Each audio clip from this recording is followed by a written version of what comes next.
My brother, my sister, we're doing. This is your evangelist Leo.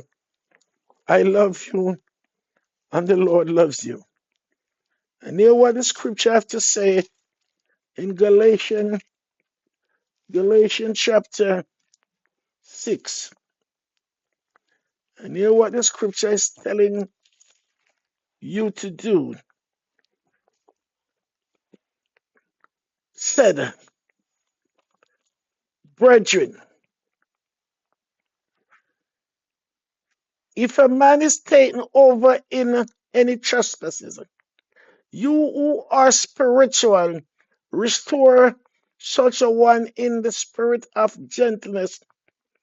Consider yourself, lest you also be tested.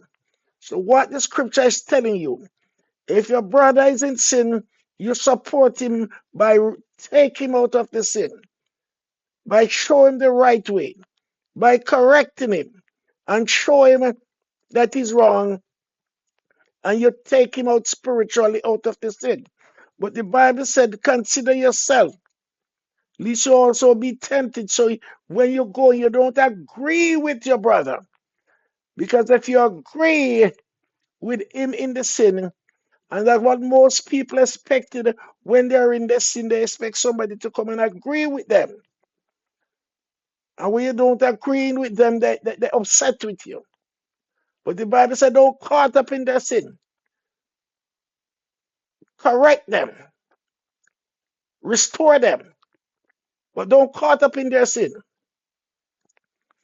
It said, bear one another burden and so fulfill the law of Christ. It said, if anyone think himself to be something, when he is nothing, he deceive himself. So what the scripture is telling you, when your brother in the sin and think it is in righteousness, think himself to be something when he's nothing.